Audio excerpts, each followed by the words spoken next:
and welcome to the Year We Started a Podcast. It's a podcast born phoenix-like from the ashes of last year's podcast. That's the podcast from 2020. I am your co-host, Jeff. And I'm your other co-host, Nick. Nick, what is the thing that I used to say that was like the wrong name of our podcast? Because it's so burned into my brain now, and I have actually messed it up one other time recently. But I say the year we started a podcast, there was some dumb word that I stuck in there. What did I do? I don't know. It was the year that we started the podcast. Yeah. Yes. You did that. I think I stopped you from doing one intro because you said that. And you know what? That is why we still have you on the show.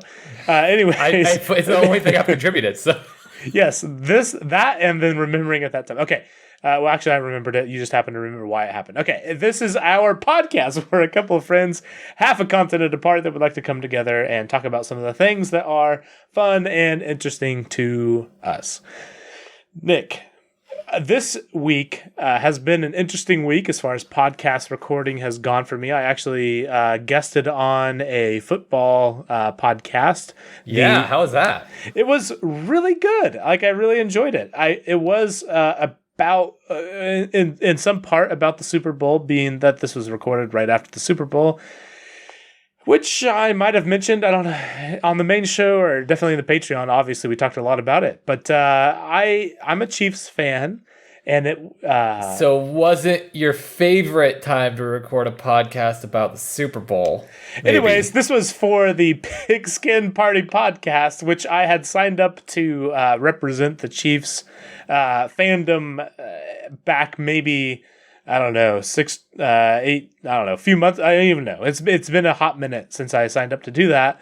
However, it was a very timely thing because I was going to record on that podcast as the Chiefs fan, and the co-host is actually a really big Tom Brady fan, which did not work out in my favor, Nick. Oh, no, did it not? I was going to ask you, okay. But yeah, if you go search the Pigskin Party podcast, hosted by Brian McFadden and Will Brady. That's not his actual name, but he's a big enough Brady fan at this point that I feel like at some point, if not already, he will have changed his last name to the new surname of Brady. But yeah, their most recent episode at the time of this release will be me talking either about Carson Wentz trade rumors in the NFL and the Chiefs' future and the Super Bowl itself, or they have also a less NFL-focused episode released every Friday where we actually talked about a lot of other things like drumming and stuff. So nice. Yeah, go check it out. Quite the juxtaposition of topics, but it was a good time and I really enjoyed it. Thank you to Brian for having me on the show. It was a good time. But Nick, that said, we recorded yesterday at the time of this recording at 7:30 my time, which somehow, I feel like this ties right back into how good I am at directions and living my life on autopilot, despite the fact that we have recorded before this 15 straight weeks at the exact same time slot. It only took one time being recorded at a different time for a different podcast for me to really rush to get on. And I was like, man, I feel like I'm really rushing getting my kids to bed, trying to get through dinner real quick, get down in time to come talk to stinking Nick. You texted me while I was walking my dog, and I'm listening to an audiobook, and I'm like, what are you getting online for? Oh. It's just me, the idiot. Oh, man. But no, Nick, that's not the real intro topic that I want to talk about. I mean, that's just really to emphasize how poorly I am. How competent we are. Yeah. We am professionals. We do professional. Yep. Specifically me at realizing any sort of contextual clues as to what is going on in my life other than the complete autopilot that I live every second of my life. Nick, I want to talk, and this was actually a topic that was suggested by Brian a couple weeks ago, I feel like, whose podcast I've now guested on. But it was about nostalgia, and I don't really know exactly where to go with nostalgia as a broad topic because, again, as mentioned, we're not exactly the smartest people in the world, but I do want to talk about a specific kind of nostalgia, and that, Nick, is food nostalgia. Okay. And so here's the deal, Nick. I have two things that do not exist anymore that I would like to talk about. I would like to know if you have anything that is in that same category. So if you have anything right off the top, I'm more than willing to turn the floor over to you to talk about that. Yeah, like a food that I miss that used to be around but isn't? Exactly. Yes. I do not. I don't have any. Oh, man. Well, I know. I'm sorry. If you get inspired as I'm talking about this. Yeah. Off the top of the dome, I don't have anything. Maybe something will come to me. But do your thing. Let me know about your two. What are your two? So, the first one, and we've mentioned before, Nick, I love the early internet. And so I'm not only going to talk about this, but I'm going to read a post that I think is from like at least 10 years ago. They did a re-release of the Doritos Black Pepper Jack tortilla chips. Have you ever had, Nick? You would have been fairly young. Oh, I keep saying this as if you're so much younger than me. You're a solid like 3 years older than me, Jeff. Yeah. You're acting like, all right, I know you were a baby then. You were literally coming out of the womb. But no, I don't think I've had the Black Pepper Jack tortilla chips, which probably speaks to my insane youth. Okay.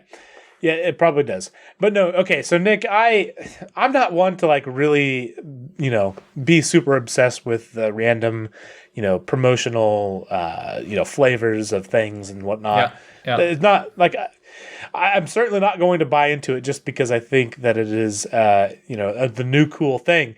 Nick, freaking Black Pepper Jack tortilla chips from Doritos were the absolute, like, it was not a flavor problem. This was a branding problem. I don't know what they should have done differently. I'm not a marketer by any stretch. But it didn't resemble Pepper Jack. Well, I mean, the flavor like lining up with this name was not the problem. They could have called this freaking Mountain Amazing Salt. Like it wouldn't have like whatever would have been the right words to describe this thing. Whatever got it to be sold was fine because the flavor speaks for itself. Like it was so stinking good. My wife actually is even more passionate about this than me, which might be that may seem impossible given how I feel about this. But no, it was at the right time. It was like early on in us dating and actually moving in together right before we got married. And Nick, I can't even tell you how many bags of Black Pepper Jack Doritos that I've consumed in my life. But for their very, very short lifetime, it has to be in the upper percentile. Oh my God. But go ahead.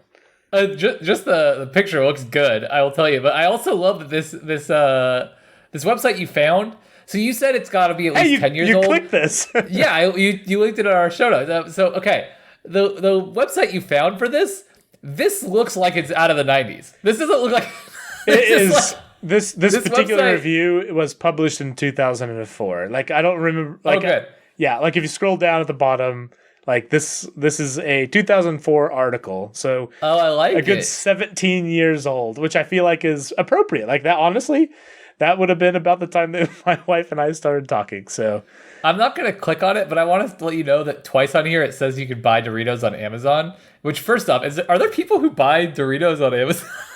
Nick, if this was sold on Amazon, the answer to that would be unequivocally yes. It would be at least one person would buy Doritos on Amazon. Actually, that ad is on here 3 times, and I just want to say, like, I don't know if this guy updated his 2004 ad. You know what? I'm clicking it. I'm taking the risk. We're doing it. Nope. Taking just crunch to chili another cheese. level. Nope. No. It just gives you a broad. Yeah. Okay. None of these are the right ones. Okay, I'm gonna read this to you, Nick. So. Oh my God. The Black Pepper Jack tortilla chips, which I feel like they should. You started off there very seriously. It is a serious thing. In our pre-show, we talked about some serious topics. We're talking about some serious topics now too. I agree. For once, biting into a Dorito doesn't actually have to taste like every other flavor of Doritos we've had, which I feel like is. I mean, you're just lumping it's also all not true. over. Like I mean, nacho cheese and Cool Ranch Dorito as the same thing. Yeah. No, that's... Which, to be fair, I would say there's like a solid likelihood that those are the only two flavors of Dorito that I've really had. But like, those two are very distinct, right? Like, I'm not crazy. Those two are very distinct. So... Yeah, in the same sense that I feel like eating a pickle and a cheeseburger are distinct things. I mean, you can have them together and they're delicious things, but like, they're not the same flavor. Fair. Okay. This is, all right, 2004. Here we go. We started out with that first sentence. Doesn't necessarily make a lot of sense, but we're getting deeper into it. Okay. If you lick the chip first, it tastes like you had dipped your tortilla chip into a bowl of cheese sauce. Much more pronounced than the nacho cheese variety, which doesn't taste like nacho cheese. Doritos? I mean, this is... I assume that this isn't just some random person. I mean, I guess maybe this is a random person reviewing this, but I just really like this review. This is a really, really good review. If you lick the chip first, if you lick your artisanal Doritos chip first, you'll notice that it does not taste like, the artisanal cheese sauce. Obviously that's not what the nacho cheese flavor tastes like. Of course. It's tough to taste the black pepper, although there is a bit of kick afterwards. A very good flavor. We hope they continue this flavor and not make it a limited edition flavor. Spoiler alert, that's what happened. They didn't listen to taquitos.net. They did not. And I feel like if they would have gone deeper and they would have read a little bit further into this, they would have maybe been a little bit more open to it because, Nick, here's the smell test. The smell test, okay. Smell test. They smell like corn-flavored Doritos, nothing like pepper at all. Ooh, that's a rough one. It's a rough one. Man, you got to distinguish it. You got to distinguish it with the smell, right? Yeah, Old Colony Market, Southborough, Massachusetts. If you're going to write a review in which you say, we hope they continue this flavor and not just make it a limited edition, but then you freaking follow that with the smell test of they smell like corn-flavored Doritos, nothing like pepper at all. Like, come on, dude. Do your part. You might have been why this went extinct, you jerk. Anyways. I mean, the rest of it's pretty... We've dug up old wounds for Jeff, my friends. Yeah. I apologize to all of our listeners who have to hear Jeff get into a very personally offensive topic to him. I didn't realize what we were doing today. Yeah, I mean, the rest of it's not super interesting. Doritos tortilla chips combine the bold taste of black pepper, pepper jack cheese to bring a creative flavor, blah, blah, blah. Market speak, yada, yada. Blah, blah, blah, www.doritos.com. So that is a thing, though, that has been wait, hold on. Let me gone. Let me tell you the one thing that you missed from that from the package thing is for more great flavors and cool happenings, check out www.doritos.com, which is a normal thing that a normal human being who has interacted with another human being before would decide to write of their own free will. I mean, Doritos.com was almost the Reddit of today. That was the Reddit of the early 2000s. I have heard from a very reliable source that is where all of the cool happenings are. So, I mean... If their flavor is to be anything relied upon, I would say that is as reliable as it comes. Yep. So Doritos Black Pepper Jack tortilla chips. If anybody knows any place that still has, because I feel like the shelf life on these bad boys has to be like 20 years, 50 years, Nick. I feel like it's 50. You can get yourself a nice supply until you're an old man.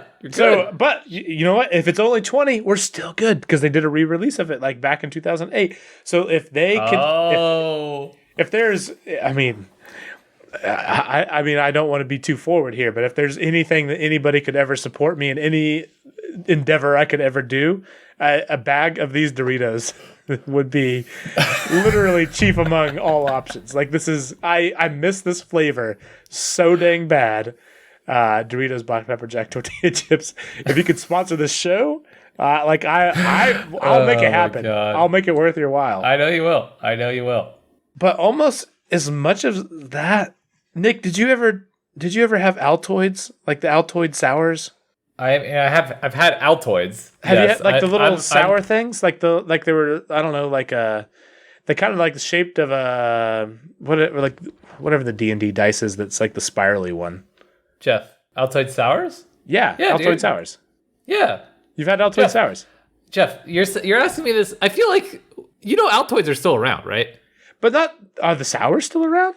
I actually don't know that. That's fair. But I don't think they are. I know the ones you're talking about. The ones that they look like rock candy almost, but they're like not as sticky looking. No, yeah, like those are gone. I think I've only ever seen the crappy regular mint Altoids. As I googled this, the Google image thing says, "What happened to Altoid sours? Where can I buy Altoid sours?" I don't even know what happened. Are they available? Are they on Amazon? Nick, I'll buy them on Amazon right now. I know you will. No, I don't know. I don't know offhand. I'm going to eBay. Reportedly discontinued in 2010. Jeff, this can't just be an episode where you're eBaying old foods. Altoid sours or Doritos black pepper. So there's so I'm the kind of person who puts Altoids in like the center console of my car. But the problem is that I do that as like what if I have like a lunch and I can't brush my teeth and like I just need a breath mint or whatever, right? And so there's like a 50% chance that the Altoids thing, or there's three options. So there's a 33% chance that the Altoids in my thing are new and they're fine. There's a 33% chance that the Altoids thing in my car is empty and has been empty for 6 months. Or there's a 33% chance that same pack of Altoids has been in my car sitting and I've just never used it for 4 years. It's just one of those three things. That's my relationship with Altoids. I like Altoids a lot. I always have a case. It's just, not clear whether it's okay to eat or if there's anything in it. It's just, yeah. Okay, speaking of not being okay or not being sure whether or not it's okay to eat and liking Altoids a lot, I really, really freaking liked the Altoid sours. I have now got an eBay. Nick, have you checked out the options on eBay? The Altoid sour eBay. Let me just tell you. You don't need to check it out. I'll let you know. Who doesn't know about the Altoid sour eBay market? Everybody knows about that. Why don't you tell me what you found? So it's kind of like Gen 1 first edition Pokemon cards, honestly.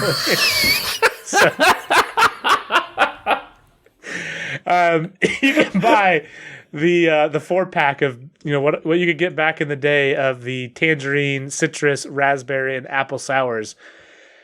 One of each, Nick, for the low price of $350.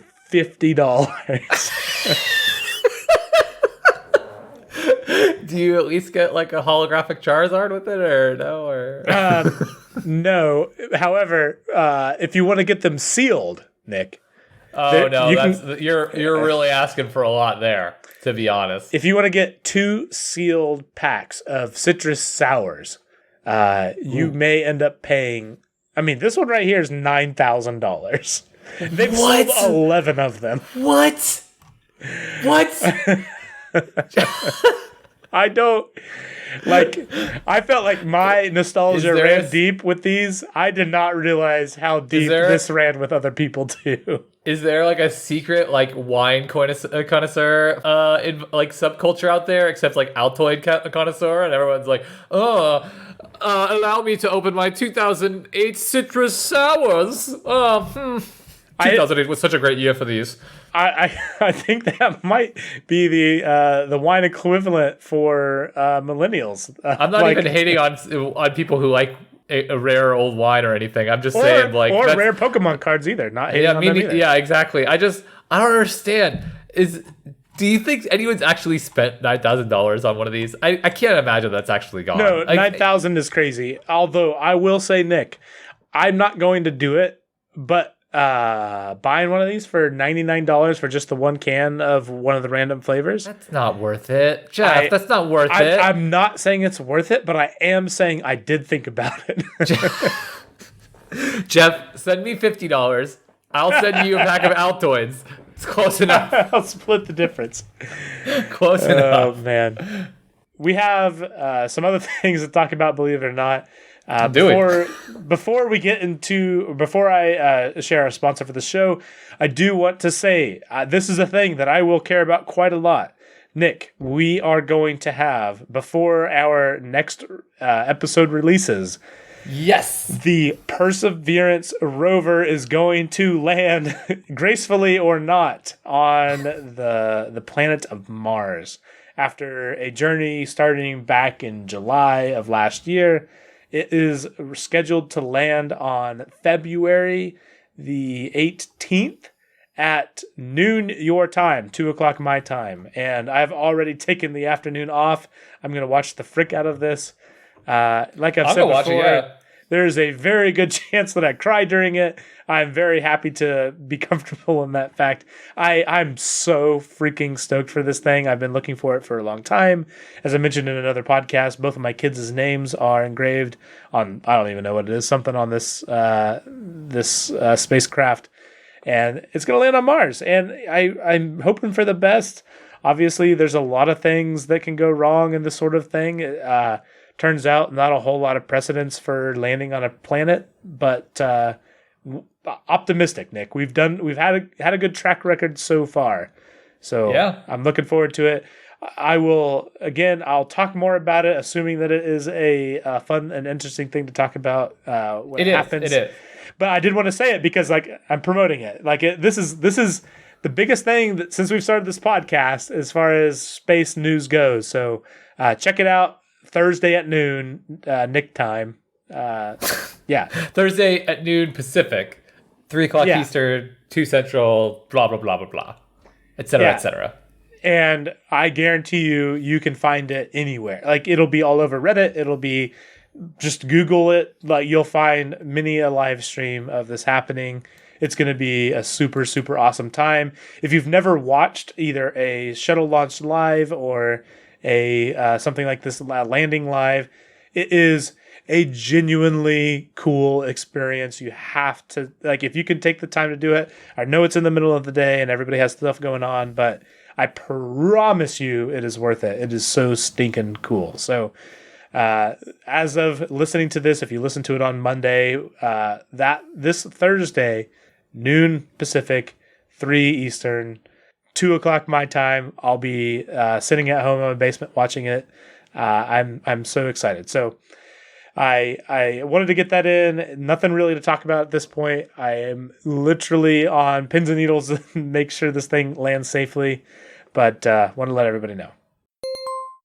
For the second week in a row, we'd like to thank our sponsor of this week's episode, Santa Cruz Mountain Essentials. You can check out their clothing line at scmessentials.com. As we mentioned last week, in addition to awesome clothing, you can also support a nonprofit of your choice and plant a tree.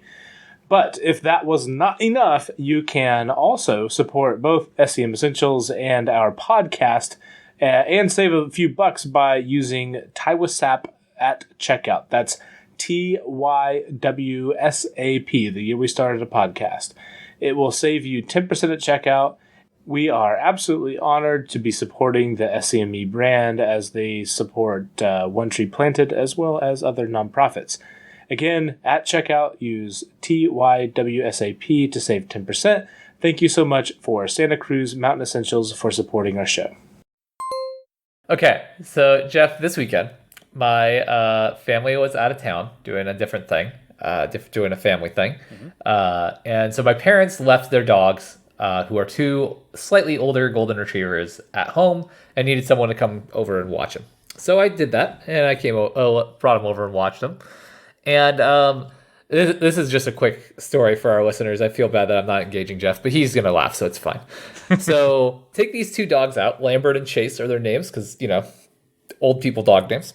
And I took them on a walk, and I don't know my parents' neighborhood very well or know the other dogs or anything like that. But there's a part of this walk that I took them on where there's not really a sidewalk. You're just kind of in the, next to the curb, and the curb is right up against bushes. And so as I'm here, a neighbor, my parents, opens their door, and their little poodle mix looking thing, it's a very small white dog, but I didn't think it was actually a poodle itself, but, poodle looking mix comes running out.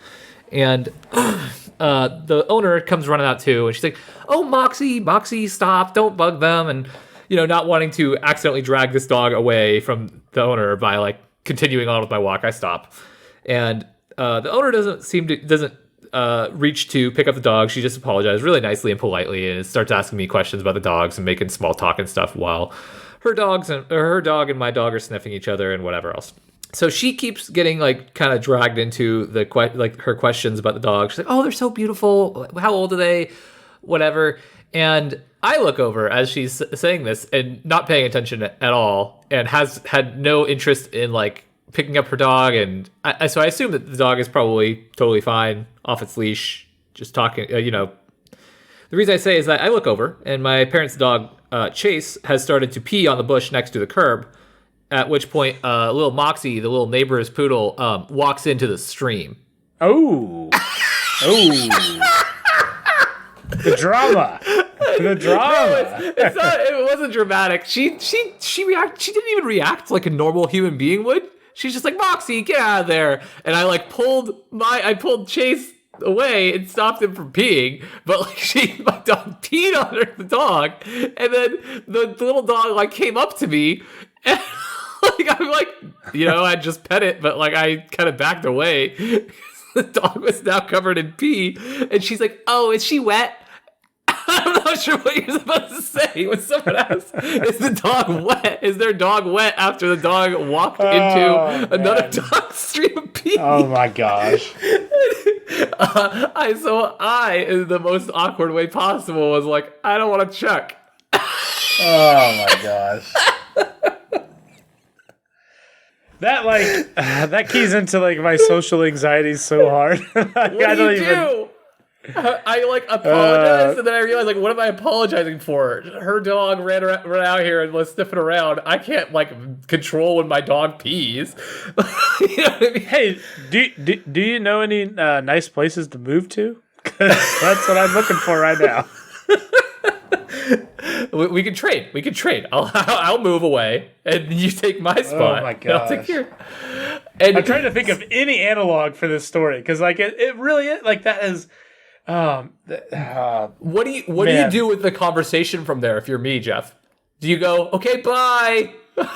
Is that what you do? You say bye? I don't freaking know, Nick. That is so bad. That is so bad.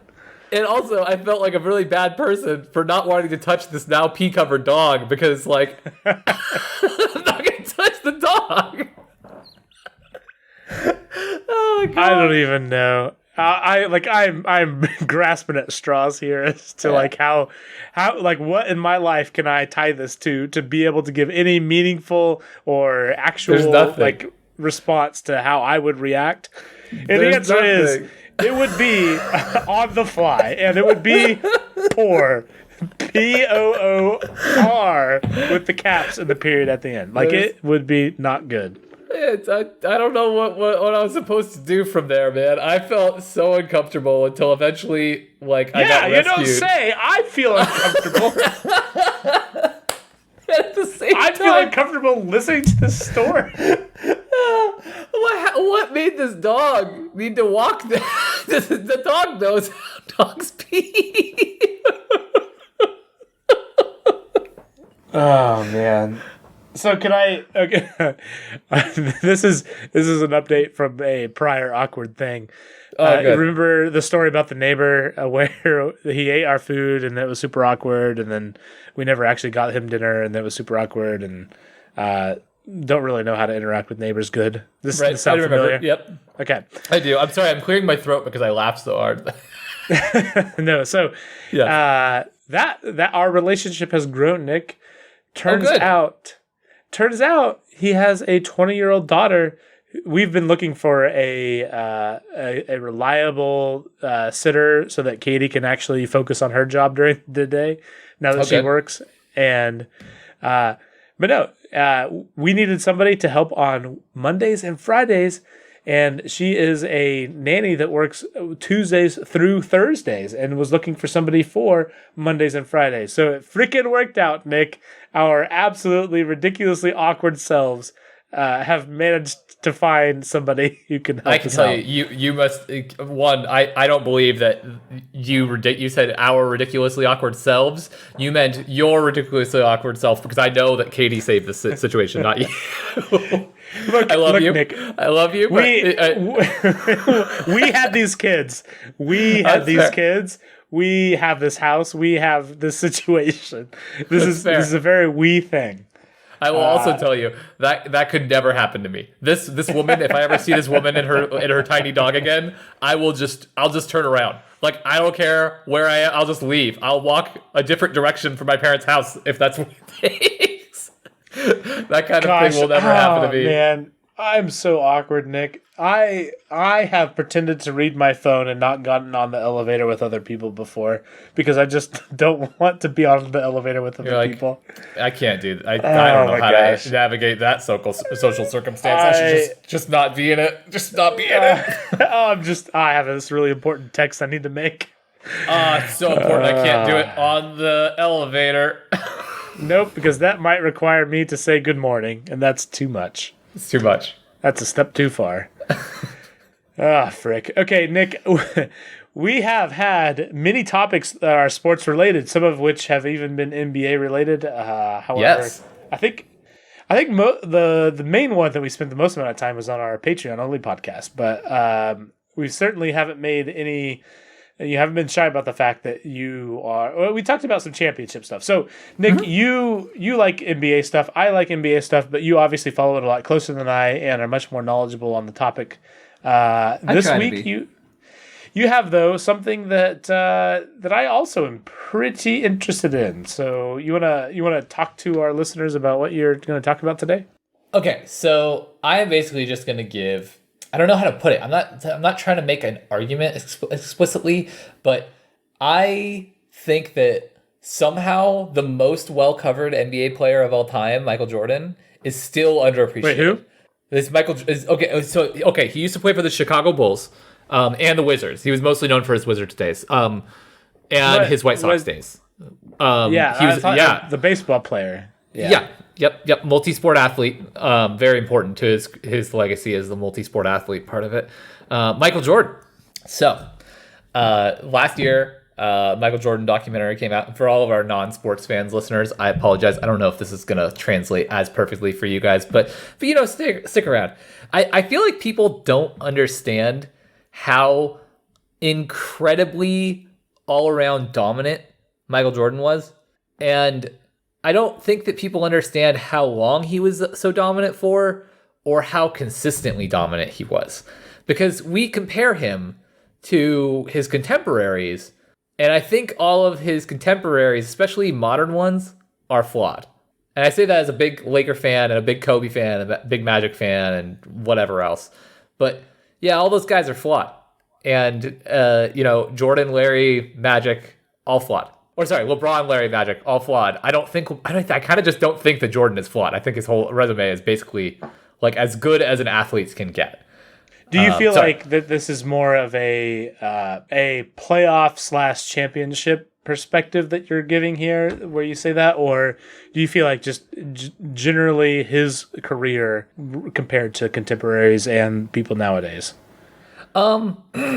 So I would say, and most people I assume would agree, at least ostensibly, that the playoffs are more important, and how you do in the playoffs and how your team performs in the playoffs is relevant. But I think that we've kind of come to a point with like good NBA discourse, which is to say not certain TV commentators, where people know that there's more to the story than just like how many times you got a ring, right? Yeah. I assume that's the same way for football, right? Like I know people think very highly of Brady, but I imagine a lot of that has to do with Brady's performance on getting to those Super Bowl wins, right? Oh, Nick, we can't get into this. I know. No, you're right. I mean, he is great more than because it's just the championships, although it doesn't hurt. It doesn't hurt.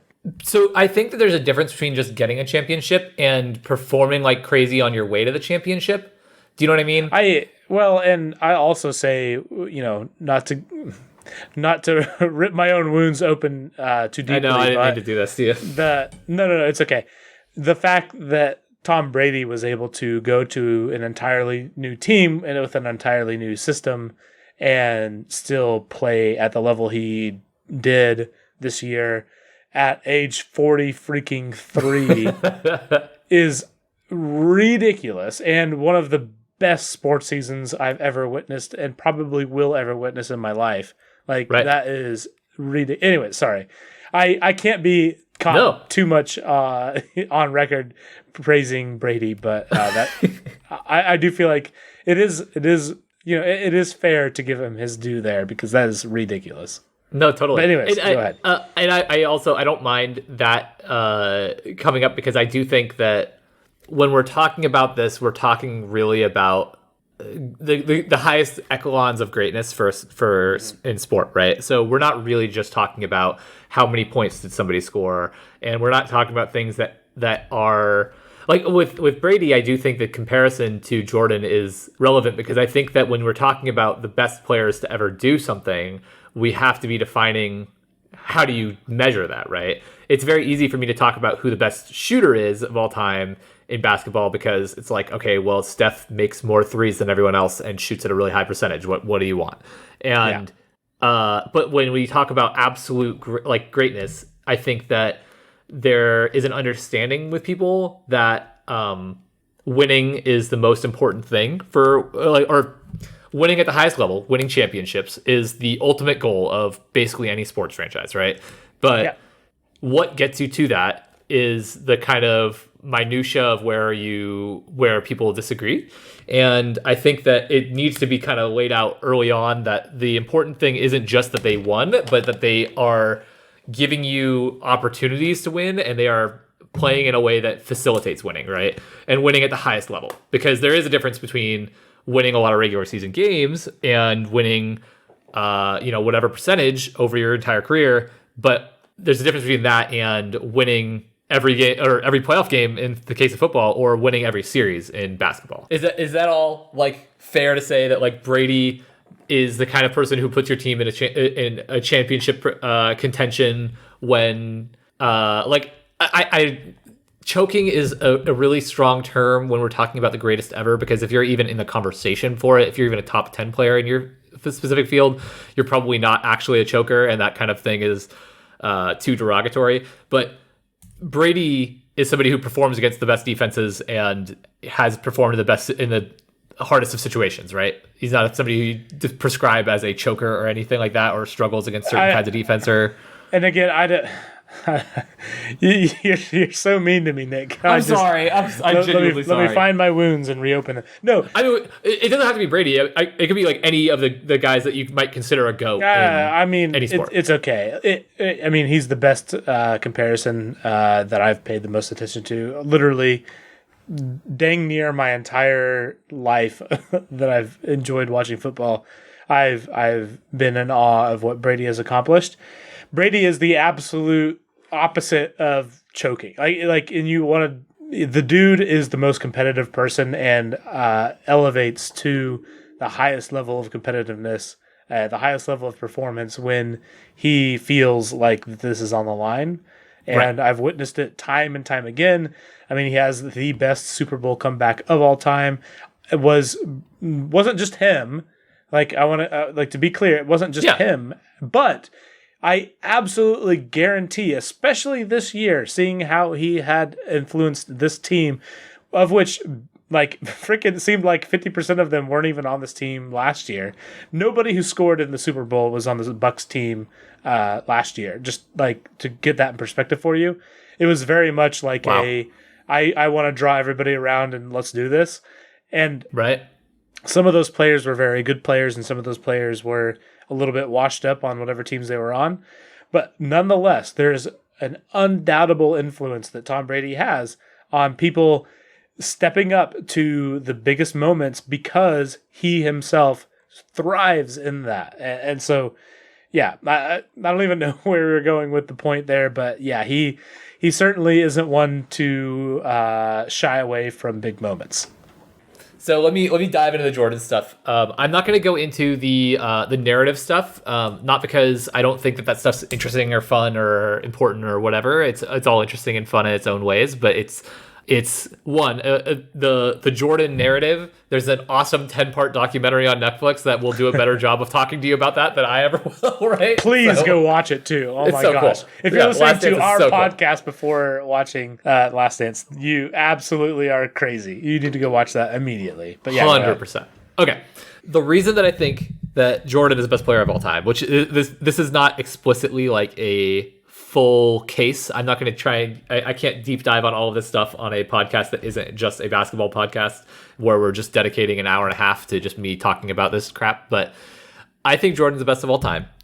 And I think the main reasons are just like a basically blemishless or about as unblemished resume as you could possibly have in terms of performing at the highest level against the best competition and actually performing. And the reason that matters is if you're an awesome player who shows up 98% of the time, but the 2% of the time you don't is against the best defenses and you just don't know how to figure it out and you just, that's just tough for you. Well, great, dude, you just described a player who doesn't win championships as consistently as Jordan, because Jordan does. Jordan's offense was incredibly resilient. That's a term you'd hear in like advanced stats nonsense, is like resiliency or inelastic offense or whatever. But basically, Jordan's offense did not perform worse against the best defenses of all time, which, by the way, he played against some of the absolute best defenses of all time. And it's basically no bad real series. Like I've looked at basically every series that anyone ever considers bad for him, and there's three that people cite, and then there's a fourth one that I actually think is his worst series that's not really talked about that much. And none of these are actually bad series. One of them maybe, but none of them are actually bad series. And I say that all of his contemporaries, and his contemporaries in this context, I'll just talk real quickly about LeBron, Larry Bird, and Magic as perimeter offensive engines since the 80s and three-point era and shot clock era and yada yada. There's not really anyone else who's on that level. Kobe is like a step below that. Wade and Nash are a step below that. Steph, I think, actually is like kind of in that conversation, but it's for like too short of a time, and it's happening right now, so it's like it's kind of hard to compare. What was the year that the shot clock era started? The 3-point era. I'm an idiot. 1980. 1980, the first year with a 3-point shot. When did Bird? What was Bird's rookie year? Bird and Magic are both rookies in 1980, so they come into the league literally as. I couldn't remember if it was like right before or right at or directly after. But that's perfect. Yeah, it's not that the 3-point era is I don't think adding the 3-point shot is really like the thing that delineates modern versus older offenses. But I mean, honestly, if we're talking about perimeter players, which is what I wanted to focus on, because it's just hard to talk about Kareem and Bill Russell and Shaq and whoever compared to Jordan. There's not really any perimeter offensive engines in the 60s and 70s anyways. No. Yeah.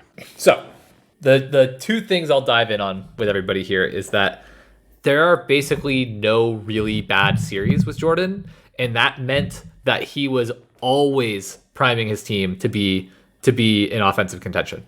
So, or not offense, championship contention. If you fielded a good team around Jordan, you were in contention for a championship, period, starting from the freaking year he entered the league. Jeff, you know what a good amount of points per game is. What do you think is like the worst points per game that Jordan ever had in a playoff season? So like the overall postseason. I mean, the thing is I'm a very big Jordan fan, so I don't want to undershoot it. No, you're fine. I don't care if you overshoot it or anything. I'm just like... So his worst points per game in a particular playoff series or the entire playoffs, would you say? Entire playoffs. Entire playoffs? I can't find the particular playoff series. I'm sure that I am positive that it's a little bit lower, but it's not significant. 25. 25. That's a really good guess. No, when he was a rookie, he had 29.3. Okay, but that was his worst. His worst playoffs is 29 points per game. Oh my gosh, that's stupid, right? That is stupid. Crazy. So he still holds the record for most points per game in the playoffs, and his other box score metrics don't dip in the playoffs either. He's still averaging 6 rebounds and 6 assists, which are both above average for a guard, or for a shooting guard, I should say. And in fact, I think they're both kind of elite for a shooting guard, but what do I know? But yeah, like the dude averages 33 points per game for the playoffs for his entire career. He never goes under 29 a game. Oh my gosh. That's silly. That's crazy. 29 a game is dominant. Like right now, I think this year we might have. I don't keep track of this by the week or whatever, but I think last year or the year before. No, that's not true. James Harden's been crazy. Doesn't matter. 29 points per game. Some years that will lead the league in scoring. I'm pretty sure that we've had absolutely yeah. On that same subject, in terms of like every single year bringing it. And I know I said I was going to start off with playoff stuff, but this is just a stupid stat to me. A stupid indicator of the longevity of dominance for him and the consistency of dominance. So How many times would you guess that like Kevin Durant has led the league in scoring? Kevin Durant's probably the contemporary crazy amazing scorer of our era right now, right? So I mean, a few times. I don't know, but a couple few, 2, 3. So you're on the right track. He's got 4, and so that is the most besides Jordan and Will, right? Is Durant, George Gervin, and Allen Iverson all have 4. Okay. So for a different example, Kobe, or Shaq, who people call like the most dominant and everything like that, have 2. Okay. Jordan led the league in scoring 10 times. And he did it every year, except for the 1 year that he was playing baseball consecutively. Basically, it's like, I don't know what to say to that. This sounds very much like my Wayne Gretzky episode. Right.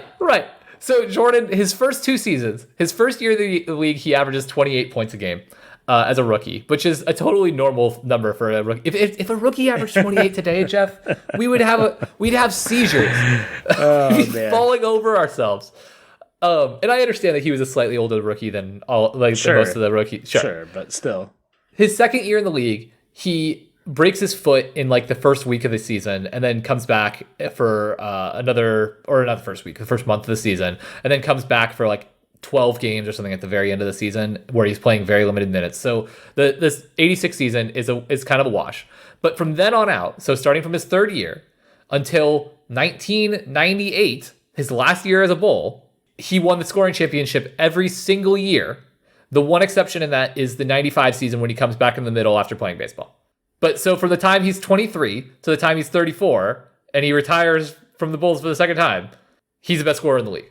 From the time that I was a 4-year-old kid until I literally remember him playing the Jazz in the finals. Yep. Which I feel very honored to have been able to have done. Which Definitely. I can't imagine you do, because like you have to be. That's where my 3 years has to be. Out there. I have memories of watching him as a kid, but I think I was 7. So like you're totally right. I mean I'm at a very very young stage of it. I just have like memories of being at my grandpa's house and all this stuff, and my family got together. Yeah, but I have memories of watching him beat the Jazz. Anyways, go ahead. 7-year-old memories are not real memories. It's like, oh yeah, I know about that, but. Okay, so he's basically the best scorer in the league from the third season into the end of his freaking career, or the end of his primary career as a Bull. The other thing that you might say about him, I'll circle back on the consistency and talking about the 4 bad series that I think that people like to cite. The other detraction you'll hear from Jordan is that he's not as all-rounded or as well-rounded as Bird and Johnson and LeBron.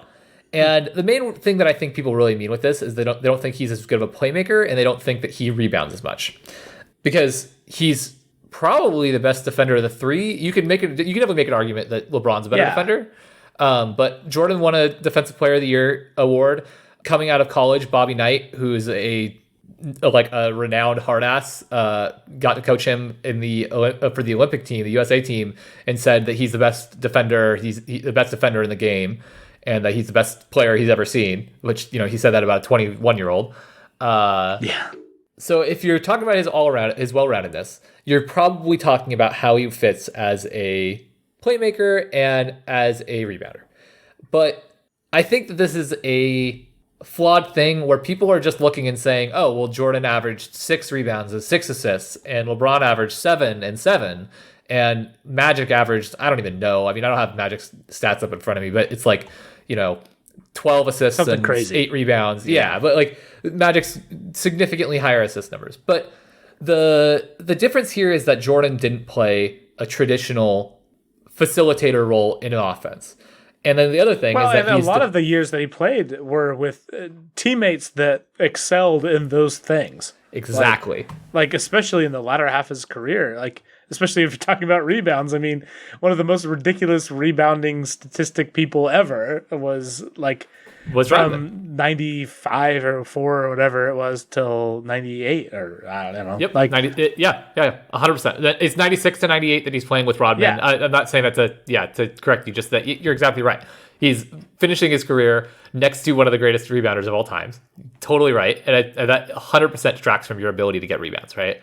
There's an opportunity cost to that, which isn't a bad thing. You want Rodman on your team. Let him do his thing. Yeah, that's why he was on the team. But the same philosophy is true of playmaking, right? So only one guy gets to be your initiator, your offensive initiator, and every single season, the players with the most assists is a point guard. Every single season. And that's sort of been bucked recently by LeBron and James Harden. But LeBron and James Harden both play as like a pseudo point guard. I was literally going to say pseudo one. Yeah, they are. Who initiates the sets? Who has the ball in their hands as the majority of the possession, or more than everybody else? Yeah, exactly right. So, and I think that we literally have evidence that Jordan could have done this. So Jordan plays his whole career as a shooting guard. Okay, plays in college as a shooting guard. Plays in high school as a shooting guard. It's basically just he's a shooting guard. Grows up idolizing various wings, but basically is a wing his whole career. In 1988, his point guard gets hurt. Or sorry, the 88-89 season. He's playing under Doug Collins, who is basically a Michael super fan, as far as I can tell. I don't want to spoil this, Nick. This is the year that he basically got to do that, right? He got the thumbs up, hey, you know what? Based on what we have right now, you are literally everything. So everything goes through you. Exactly right. Exactly 100% right. Yeah. And so he gets one season of hey, you're going to be point guard now, just for a little bit, just for 50 games. We're just going to experiment with it. He's never done this before in his career. And he averages 32 points, 8 rebounds, and 8 assists for the season. Which, if you put that right now, that would be, you just talk about an MVP point guard, right? We'd be talking about it absolutely. That's Derrick Rose, but with 7 more points a game. You know what I mean? That's Derrick Rose's MVP season. MVP point guard from not the point guard position. Right, exactly. And who's never done it before. And I even think that just saying those numbers is kind of underselling it. And I apologize for all my advanced stats out there. I don't have the assist percentage up for us, but if you limit that to just January on, because I know that the switch happened mid-season, I didn't pull up for this when the exact date of the switch is, so I apologize that this is kind of cherry-picked. I just picked a point in time on Basketball Reference. But if you just cherry-pick that for January on, it's actually 9 assists a game and 8 rebounds still, but 9 assists a game. Yeah. And there's a stretch in there where he has 10 triple-doubles in 11 games. And that's talking about Russell Westbrook, but more efficient with more points. We're talking this. I don't know what else you want. And for 54 games, he averaged 31, 9, and 8. When just thrown in. And I think this is actually when he's not as complete of a player as he became under Phil Jackson. You can see if you watch video analysis, as the super nerds of us do, that he kind of develops a more well-rounded post game, and he plays off ball more, and his jump shot improves gradually, just a little over his career. But before that, he was able to pick the league apart as a playmaker as well. So we have all these examples today of players who seem more well-rounded, and it's not just LeBron. I don't want to just make this seem like LeBron, and nobody says that Giannis or James Harden or Luka Doncic are better players than him. But you might be inclined to think, oh, these guys are more well-rounded. They can average 30 points and get 7 assists or 8 assists or whatever it is. Well, Jordan could have too. He just didn't play that role. Back then, players weren't really doing that. And they fired that coach a year and a half later. So, I don't know. Not to mention, that was a good 2 decades before this era of player existed, even. 100%. And 100%. He just impromptu did it back forever ago. That is crazy. Yep. And on top of all that, the dude, by stepping away from being that offensively or that dominant or that being that ball dominant, you enable Scottie Pippen, whose best qualities are his passing and his ball handling and his playmaking off the dribble, to be himself, to have the most impact that he could have. And, Jordan stepping off the ball, and you could tell me that he didn't really play off the ball and he still initiated a lot of sets. Totally, I get that. He played in the triangle. The triangle is weird. It has a lot of players initiating a lot of sets, yada, yada. He's still averaging 33, 31, 32, whatever, and 6 assists. It's not like he's giving up a ton, but by stepping off ball, he's still an incredibly high impact player, but he lets Scottie Pippen have his share of impact. And I think that's a really valuable thing that you don't see as much from these other crazy ball dominant players, is the ability to fit next to other offensive superstars. So let me dive into one of the things that I think is also not really, or one of the things that people kind of misconstrue. I think that there's a contingent of fans who like to say that, oh, when you're talking about like the LeBrons of the world and like why you don't think LeBron is as good as Jordan. And I apologize that I keep bringing up LeBron. I think that he's the real person that people compare to Jordan. Yeah. Besides Kareem and Bill Russell, who have their own separate arguments, and I'm not going to go into tackle those because I don't think that they're as easy to tackle. And I also don't think this is a comprehensive argument. But regardless, the LeBron comparison, usually what people feel is like the detraction of LeBron, and how they counter that detraction is that they'll say, oh, you're just talking about one bad series. LeBron had one bad series against the Mavericks in 2011, and what's the big deal? And I get that. In one bad series does not define a career. LeBron still puts his team in position to win championships for years and years and years and years and whatever. But I think that the biggest distinction is that Jordan's game, which was very difficult shot oriented, which was very physical, but it was also very well rounded. He was a slasher. He played off ball. He posted. He beat people off the dribble. He beat people in the mid range, and then eventually he even beat people a little bit from distance. I think that is a much more well rounded foundation to beat the best defenses and stay keeping high impact consistently than any other contemporary wing. And you can see this in that there are bad series from basically every other great perimeter player. Magic Johnson has the 84 finals where he got nicknamed Tragic Johnson. And I think there's a small overreaction there of the old school media and stuff. Yeah. But in game 7 of the 84 finals, he goes 5 for 14 and 7 turnovers. And that's a little rough. Not ideal. And in the 83 finals, he goes, he shoots 40% and averages 6 turnovers a game, and has a game where he goes 3 for 12, another game where he goes 8 for 21. I mean, so Magic does not start off with the most resilient offense. Larry Bird, it's the 82 final, or 82 Eastern Conference playoffs against the Philadelphia as well. Larry basically has one good scoring, or has no good scoring games this game. He goes the entire series, whereas his series high in the game is 20 points. And he shot 40% as well. Also against the Sixers. Also against a great defense. But you can't, there's no instances of Jordan averaging 17 points for a season, or for a series. Because his offense was that much more resilient. You may not be able to quantitatively say, if you just look at career overall stuff, that he's significantly more impactful.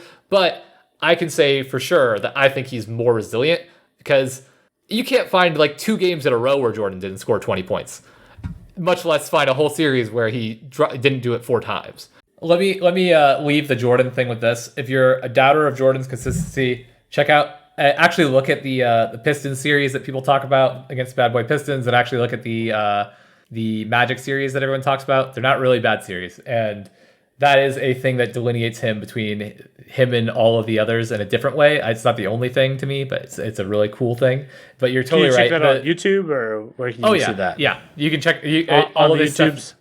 Yeah, and Real GM. There's a website called Real GM, and they have a lot of archived footage that they basically just link to YouTube, or they give you download links and stuff. But yeah. Awesome. Well, Nick, this has been a lot of fun. If you would like, you can check out scmessentials.com. Use the offer code TYWSAP at checkout to save 10%. But, we have lots of other things too. If you want to, you can follow us on at TYWSAP on Twitter, Facebook, Instagram, TikTok, and YouTube. But there's something we don't do. What don't we do? We don't do Snapchat. I've looked into it. I still can't tell what it is, but we don't currently do Snapchat. Jeff, yes, Dick. You may actually be much, much older than me. You don't know what Snapchat is? we're not going to get into it. Okay. If you would like to support the show, you can check us out at patreon.com/TYWSAP, or you can get to that exact same place going to TYWSAP.com. We are absolutely, baffled and very gracious to all of our Patreon supporters. It is for what it's worth, our Patreon supporters right now are getting another a more off the cuff podcast. I say that as I just went off this like 30-minute long rant, so it's probably less off the cuff than I feel like it is. But that is what our Patreon supporters are getting right now from us. Yeah, and if that's something you're interested in, you can check us out. But more than anything, and I will reiterate this probably every single time we plug anything on our show. We'd love it if you could just share with a friend. If you have a person who you think would enjoy listening to our show, please share it with them. Like that. Jeff, you said that very seriously. No. Well, okay. But I agree with you. I say that jokingly.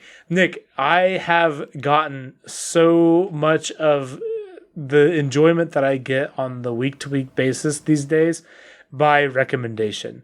Nick, I have recommended things to you that you have spent hundreds of hours listening to. Hundreds of hours of my life. Hundreds of hours. Because of also, this man. if you can record this closely to your mic and at that volume, I think you'll that's as good as it get right there. That's good stuff. But you're welcome. Anyways, Nick, I appreciate you taking the time and thank you for plotting with me. You're welcome. This has been the year we started the podcast. Thank you for listening.